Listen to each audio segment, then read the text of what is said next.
세상에 기적을 믿는 사람은 많습니다. 천주교에서 성자가 되는 조건 중에 하나가 뭔지 아십니까? 살아생전에 기적을 적어도 3번 행한 적이 있어야 된다는 것입니다. 3번의 기적을 행한 기록이 있으면 성자가 될 수 있습니다. 마틴 루터가 종교 개혁을 일으킬 그 당시에 중세 교회에는 성경적인 신앙은 많이 훼손이 됐지만 기적을 구하고 믿는 사람들은 많았습니다. 루터교의 후원으로 제작된 마틴 루터라는 전기 영화를 보면 마틴 루터가 젊었을 때 로마로 순례에 가서 일어나는 장면을 재현을 했는데, 로마의 거리에는 그 당시에 어떤 병을 고치는 데 효험이 있다는 성물들을 파는 사람들이 많았고, 또 세례 요한의 두개골을 안치한 곳이라는 곳에 사람들이 줄을 서서 참배하는 것을 볼 수가 있고, 또 성 베드로 성당으로 올라가는 계단을 무릎을 꿇고 올라가면 계단 하나를 올라갈 때마다 소원을 이룬다는 그런 믿음 때문에 순례자들이 줄을 서서 계단을 무릎으로 올라가는 장면을 볼 수가 있고, 그리고 절정은 이 면죄부를 사는 순간에 지옥에 있는 친척이 연옥으로 가고 연옥에 있는 친척이 천국으로 옮긴다는 믿음 때문에 수많은 사람들이 면죄부를 사면서 자기의 죽은 친척의 이름을 대는 장면이 나옵니다. 마치 이 이산 가족을 찾으려는 사람을 연상시킵니다. 자기의 죽은 아저씨 아무개, 그분의 이름을 대면 그 사람이 면죄부의 효험으로 좋은 곳으로 갈 것처럼, 그런데 그 탄원을 받는 신부들이 신경질적으로 그것을 받는 것을 보여줍니다. 왜냐하면 성직자가 아니고 행정가의 입장으로 그런 일을 하고 있다는 것입니다. 기적을 믿는 믿음만을 가지고 판단한다면 종교개혁의 이전의 기독교인들도 신앙이 뛰어났습니다. 그러나 그것은 성경 말씀에 기초한 믿음이 아니었고 맹목적이고 미신적이고 인간의 공로로 말미암아 하나님에게 무엇을 얻어내려는 그런 기복적인 신앙이었기 때문에 유익이 되지 못하고 진짜 믿음을 키우지 못하는 결과를 낳은 것입니다.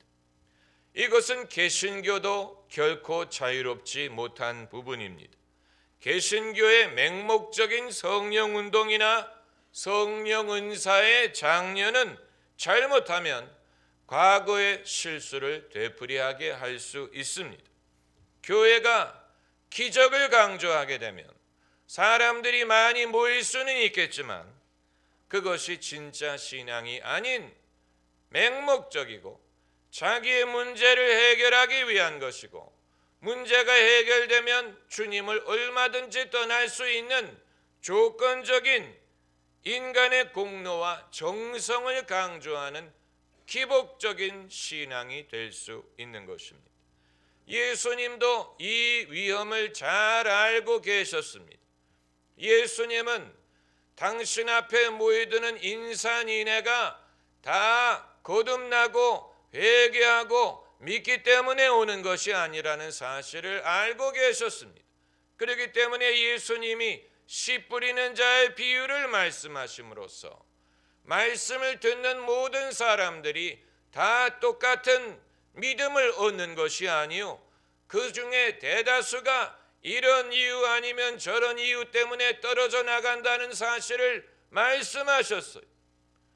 씨 뿌리는 자의 비유에 우리가 주목할 것은 예수님이 거기에 대한 대책을 말씀하시지 않았다는 사실이, 이런저런 이유로 떨어져 나가는 사람이 있다면 우리가 어떻게 그들을 건질 것이냐, 되돌아오게 할 것이냐, 이런 것을 말씀하실 법도 한데 예수님은 거기에 대한 일절의 대책을 말씀하지 않으셨어요.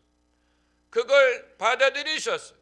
떨어져 나가는 사람들이 있다, 그걸 전제하고 그리고 복음을 전하신 것입니다. 그렇기 때문에 오늘날 우리의 초점은 얼마나 많은 사람을 동원한다든가, 얼마나 많은 사람이 흥분을 한다든가, 얼마나 많은 사람들이 자기를 예수 그리스도 믿는 사람으로 주여 주여 하는 것을 가지고 흥분을 한다거나 그것으로 성과를 거두었다고 생각하는 것이 아니고, 결국 열매를 30배, 60배, 100배 거두는 것은 주님이 판단하실 문제이지만 천국문에 들어가는 사람은 늘 소수라는 사실을 유념해야 됩니다. 왜 한국의 개신교인들은 늘 숫자 노름을 하는지 알 수가 없어요. 숫자가 많아지면 자부하고 숫자가 적어지면 낙심을 하는데, 많은 사람들이 성장이 정체가 되었다느니, 교회 다니는 사람이 주는다느니 숫자를 가지고 생각을 하지만 숫자 자체를 가지고 판단할 수 있는 것이 아니고, 그 중에 얼마가 진정으로 말씀을 착한 마음으로 받아들이고 인내하여 30배, 60배, 100배 열매를 거두느냐가 중요한 관심사이지, 애초에 믿는 것 같다가 새가 와서 씨를 먹어버린다든가, 아니면 해가 떠서 씨가 말라버린다거나, 아니면 가시와 엉겅퀴의 기운을 빼앗겨 열매를 맺지 못하는 수많은 사람들에 대해서는 우리가 말하려고 하지도 않고 오로지 숫자로서 승부하려고 하는 것은, 그것은 하나님 나라의 올바른 전략이라고 생각할 수 없습니다. 많은 군종 목사님들이 이 논산훈련소에서 집단 세례식을 거행할 때 한꺼번에 5,000명의 신병들이 모입니다. 그들이 모이는 이유는 주님만이 아십니다. 모이지 않으면 훈련을 받기 때문에 모이는 것인지, 초크파이를 주기 때문에 모이는 것인지, 아니면 정말로 믿음이 있기 때문에 모이는 것인지는 알 수 없지만, 한번 논산훈련소에서 집단 세례식을 하면 5,000명씩 세례를 받을 때도 있습니다.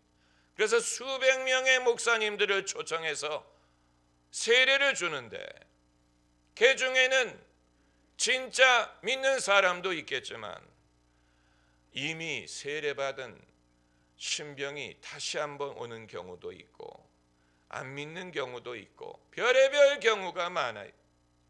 그러나 많은 이들이 오순절날 세례받은 사람은 3,000명이었지만 우리는 5,000명을 준다라고 자랑스럽게 생각을 하는데, 그건 자랑스러워할 일이 전혀 아닙니다. 그건 마치 무엇과 같으냐면, 인도의 힌두교 구루들 중에는 금식을 60일, 70일 하는 사람들이 있어요. 그렇기 때문에 예수님은 40일 금식을 하셨는데 그들은 그보다 더 많이 하니 더 영적이라는 얘기입니까? 더 거룩하다는 얘기입니까? 더 정성이 많다는 얘기입니까? 예수님이 굶기 위하여 금식을 하신 게 아니에요. 예수님이 금욕을 하기 위하여 금식을 하신 것이 아닙니다. 금욕이 목적이었다면 예수님은 제자들과 어울려 포도주를 마시고 같이 떡을 떼고 그렇게 하시지 않았을 것입니다. 예수님은 성령이 인도하시는 대로, 성령이 인도하시는 만큼 광야에서 마귀의 시험을 받으시고 이기시고, 그리고 공생애를 위하여 준비하기 위하여 그 일을 하신 것이지, 누가 더 금식을 많이 하냐, 누가 더 금욕을 많이 하냐, 이것을 가지고 승부하시려고 하신 것이 아니에요. 많은 사람들이 오해하는 것입니다. 과거에 국내의 어떤 목사님은 40일 금식을 했는데 40일째 되는 날에 교만한 생각이 들어서 예수는 40일 금식을 했지만 나는 40일 플러스 하루를 하겠다. 그래가지고 41일 금식을 하고 죽었어요. 여러분, 그게 교만이에요. 사람이 그렇게 고생을 하고 공로를 세우면 그 자체로서 거룩해질 것 같은데 그게 아니고 그만큼 수고를 했기 때문에 교만의 위험에 직면한 것입니다. 그러니까 여러분, 사람이 의롭게 되는 것은 행위가 아니요 하나님의 은혜로 말미암는다는 것이, 여러분, 사람이 도대체 얼마만큼 고생을 하고 금욕을 하면 의로워질 수 있다는 얘기입니까? 사람이 밥을 먹지 않고 사람이 결혼을 하지 않고 자기의 욕심을 쫓지 않는 그 자체가 그 사람을 의롭게 만든다면, 중환자실에 누워서 밥도 먹지 못하고 말도 못하고 그야말로 할 수 있는 것은 숨 쉬는 것밖에 없는 중환자들이 제일 거룩한 것입니다. 왜냐하면 인간의 욕심이란 다 사라졌으니까. 인간의 욕심이 전무하지요. 사람이 너무 신체적으로 허약하기 때문에 어떠한 욕심도 가질 수가 없는 것입니다. 사람이 모든 욕심을 버리고 욕심으로부터 자신을 비우는 것이 목적이라면 중환자들이야말로 가장 의로운 인간이 될 것입니다. 그러나 아무도 그런 식으로 생각을 하지 않죠. 당연히 그렇게 생각하지 않죠. 그러니까 사람이 도대체 어떤 행위를 해야 스스로 정결하고 의롭고 거룩한 인간의 관점이 아닌 하나님이 보시기에 의롭다 여김을 받을 영혼이 될 수 있느냐 하는 것은 사람 스스로 결정할 수 없습니다. 우리는 그러한 권한을 갖고 있지 못합니다. 예수님이 여러 가지 비유로 그것을 말씀하셨는데 그 중에 하나가 세리와 바리새인의 비유입니다. 두 사람이 성전에 기도하러 올라갔다고 했어요. 여러분, 세리라고 기도 안 하는 것이 아니에요. 바리새인만이 기도한다고 오해하면 안 됩니다. 하나님을 찾는 마음은 모든 사람에게 있고 우리가 기대하지 않는 사람들도 하나님을 찾습니다. 우리가 업신여기는, 우리가 평소에 전혀 경건하다고 생각하지 않는 이들도 하나님을 은밀히 찾아요. 사람의 외모로 그 사람을 판단할 수 없어요. 사람의 외모로 그 사람이 얼마나 경건한지를 알 수가 없다는 얘기예요. 그렇기 때문에 바리새인만 기도하러 올라간 것이 아니고 세리도 기도하러 올라갔어요. 이 세상의 세리들도 기도를 합니다. 그런데 문제는 바리새인은 하나님 앞에 너무 당당했어요. 자신의 자격에 대하여 너무 당당하게 생각하고 뭐라고 기도했냐면, 하나님이여, 나는 저 세리와 같지 않음을 감사하나이다. 나는 일주일에 2번 금식하고 소득의 10분의 1을 하나님께 드리나이다. 그건 기도가 아니지요. 하나님이 모르시는 게 아닌데 그걸 왜 다시 말한다는 얘기입니까? 자기 자신으로 충만했어요. 그런데 세리는 구석에 서서 감히 하늘을 바라보지도 못하고 가슴을 치면서 말하기를, 주여 불쌍히 여기소서, 나는 죄인이로소이다. 그런데 주님이 하신 말씀이, 누가 의롭다함을 얻고 집에 내려갔겠느냐. 의롭다함은 자기가 자기 스스로를 의롭게 여기는 것이 아니고 결국은 하나님이 의롭게 여겨주셔야 됩니다. 그게 의미 있는 것이. 사람이 사람을 의롭게 여기는 경우도 있지요. 그래서 이스라엘 정부는 예를 들면 신들러 같은 사람에게, 맥스 신들러 리스트 할 때 그 사람에게 의로운 이방인 상을 수여한 적이 있지. 왜냐하면 2차 대전 때 많은 유대인들의 생명을 살려주었기 때문에 사람이 사람을 의롭게 여기는 것, 그것도 귀중한 것입니다. 그러나 성경이 말하는 의로움은 사람이 사람을 의롭게 여기는 것이 아니고 하나님이 사람을 의롭게 여기는 것을 말합니다. 창세기 15장에 아브라함이 하나님을 믿으니 하나님이 이를 의로 여기셨느니라. 믿음으로 의롭다함을 얻는다는 원리는 창세기부터 시작된 것입니다. 애초부터 그랬어요. 애초부터 사람이 하나님 앞에 의롭다함을 얻을 수 있는 길은 행함이 아니 믿음으로 말미암았어요. 그래서 의인은 믿음으로 말미암아 살리라라고 한 것이고, 믿음으로 말미암지 않고는 기쁘시게 할 수 없느니라. 여기서 믿음이라는 것은 나는 하나님을 믿느냐, 너는 믿냐 안 믿냐, 그런 식의 존재를 인정하느냐 그걸 말하는 것이 아니고, 하나님을 신뢰하고 하나님을 전적으로 신뢰하되 심지어 자신의 의로움과 자신의 영혼과 도덕적인 판단에 있어서까지도 하나님의 판단을 신뢰한다는 뜻입니다. 그 말은 남들은 나를 욕하더라도 내 자신이 보기에 내가 불의해 보이고 부끄러워 보일지라도 나를 의롭게 하시는 분은 하나님이고, 하나님이 나를 의롭게 하기 위하여 당신의 아들을 보내셨고, 예수께서 세상 죄를 지고 가셨기 때문에 예수님의 은혜가 나에게 족하다, 예수님의 십자가 공로가 내게 족하다, 주님이 못 살 죄가 없다, 사람으로서는 할 수 없으나 하나님으로서는 다 하실 수 있느니라.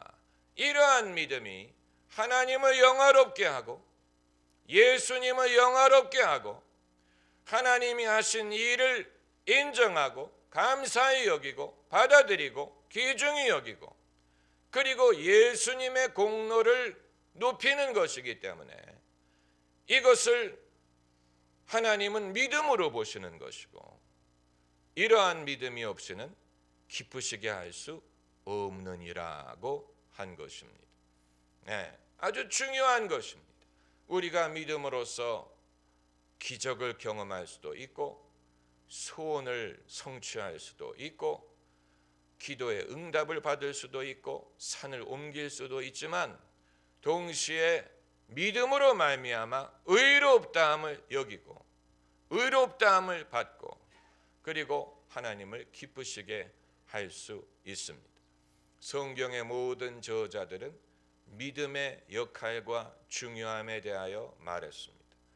복음서도 그렇고 사도행전도 그렇고 바울 서신은 당연히 그렇고 히브리서가 그렇고 모든 성경 저자들은 믿음의 역할, 믿음의 능력, 그리고 믿음의 사례를 여러 가지 방법을 통하여 설명을 했습니다.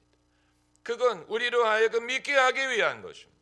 요한복음에 요한이 왜 이 복음서를 썼느냐를 설명할 때 이것을 기록함은 예수께서 하나님의 아들이요 그리스도임을 믿고 영생을 얻게 함이라.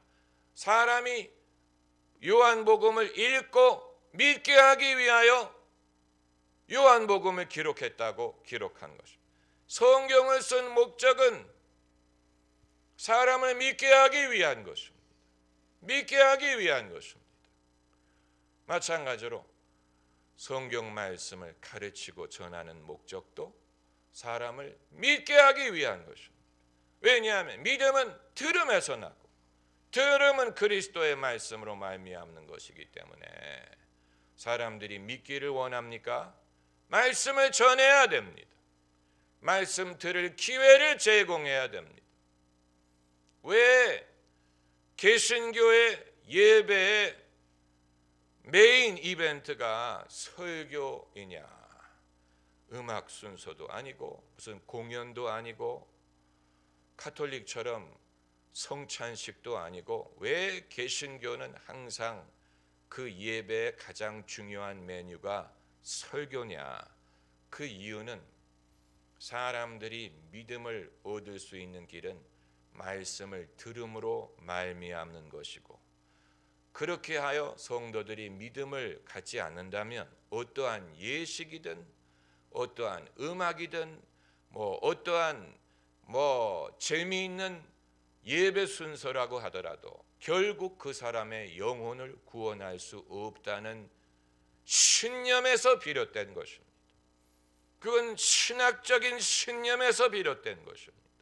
목사들이 말하기를 좋아해서가 아니고 나서기를 좋아해서도 아니고 무슨 성도들에게 많은 정보를 제공하고 가르치기 위한 것도 아니고, 결국 사람의 영혼을 구원하는 것은, 사람의 영혼을 구원하는 믿음은 하나님의 말씀을 들음으로 발생한다는 것을 알기 때문에 성도들이 믿게 하기 위하여 말씀을 들을 수 있는 기회를 최대한 제공하는 것입니다.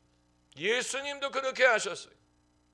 예수님이 병자만을 고치신 게 아니고 귀신만을 내쫓으신 것이 아니고, 예수님은 어디를 가든지 프리칭, 말씀을 선포하시고, 티칭, 가르치시고, 그리고 힐링, 병자를 고치셨어요.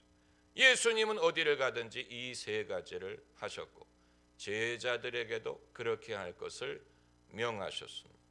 베드로든 바울이든 누구든 적어도 초대교회의 사도들은 어디를 가든지 예수님을 흉내내서 말씀을 선포하고 성도들을 가르치고 그리고 병자들을 고쳤어요. 병자가 낫기를 위해 기도한 것이 아니고 병자를 고쳤어요. 성경이 말하는 힐링이란 말은 낫게 해달라고 기도한다는 말이 아니고 고친다는 뜻인데, 그러나 세월이 지나가면서 거기에 대한 믿음이 희석이 되니까 그것을 사람들이 고친다라는 말보다는 고치기를 구하는 이런 식으로 한 걸음 뒤로 물러섰지만, 예수님은 고쳐달라고 기도하라고 하지 않으셨어요. 귀신이 나가도록 기도하라고 하지 않고 귀신을 쫓아내고 병자를 고치고 문둥병자를 깨끗게 하고 거저받았으니 거저주라고 말씀을 하셨죠. 이건 여러분 대단한 믿음을 전제한 것입니다. 많은 믿음을 전제한 것입니다. 예수님이 그렇게 가르치셨어요. 예수님으로부터 배운 사람들은 다 그런 식으로 신앙생활을 했어요. 그렇게 기독교가 시작이 됐어요. 우리가 기독교의 신앙을, 그 원래 신앙을 되찾고자 한다면 멀리 갈 필요가 없이 예수님의 가르침, 예수님의 행적, 또 예수님의 그 분부, 사도들의 순종, 사도들이 어떤 식으로 섬겼는가를 되돌아보면 됩니다. 만일 성경이 예수님의 사역만을 기록을 했다면 누가 지어냈다고 생각을 할 수도 있겠지만, 성경은 예수님만의 행적이 아니고 예수님을 믿었던 사도들과 제자들의 행적도 기록을 했는데, 그들의 행적하는, 그들의 사역하는 방식이 예수님과 똑같았어요. 사도들만 그런 게 아니에요. 그 이후에 집사들도 그랬어요. 빌립 같은 사람은 사도가 아니었는데, 집사였는데, 그가 사마리아에 내려가서 이적을 행했다고 했어요. 그 이적을 사람들이 보고 놀라고, 심지어 사마리아의 마술사였던 시몬이라는 사람도 보고 놀랐다고 했어요. 이것은 예수님의 행적에 대한 기록이 누가 지어낸 것이 아니고 사실이었다는 것을 증명하는 것이고, 그것이 사실이었기 때문에 예수님을 믿은 모든 사람들은 그것을 따라서 당연하게 생각했어요. 하나님이 예수님의 기도를 들으신다면 우리의 기도를 들으시는 것을 믿었고, 하나님이 예수님을 통하여 병자 고치기를 원하셨다면 우리를 통해서도 병자 고치기를 원하셨다는 사실을 믿어 의심하지 않았습니다. 예수님이 믿고 섬겼던 하나님과 오늘날 우리가 믿고 섬기는 하나님이 서로 다른 게 아니에요. 같은 하나님이, 예수님이 계시하신 하나님, 예수님이 우리에게 하늘에 계신 우리 아버지여 라고 기도하도록 가르치신 그 하나님, 하늘에 계신 아버지께서 구하는 자에게 좋은 것을 주시지 않겠느냐 말씀하신 그 하나님, 예수님이 믿고 섬겼던 그 하나님을 오늘날 우리도 믿고 섬기는 것이요. 하나님은 바뀌지 않았어요. 세상 물정은 바뀌지만 하나님은 변하지 않습니다. 하나님은 졸지도 않고 주무시지도 아니하십니다. 하나님은 변하지 않아요. 하나님의 말씀은 변하지 않습니다. 하나님의 약속은 변하지 않습니다. 2000년 전 사도들을 통하여 역사했던 하나님의 능력이 오늘날 우리에게도 여전히 유효합니다. 그것을 믿어야 됩니다. 할렐루야. 기도하십시다.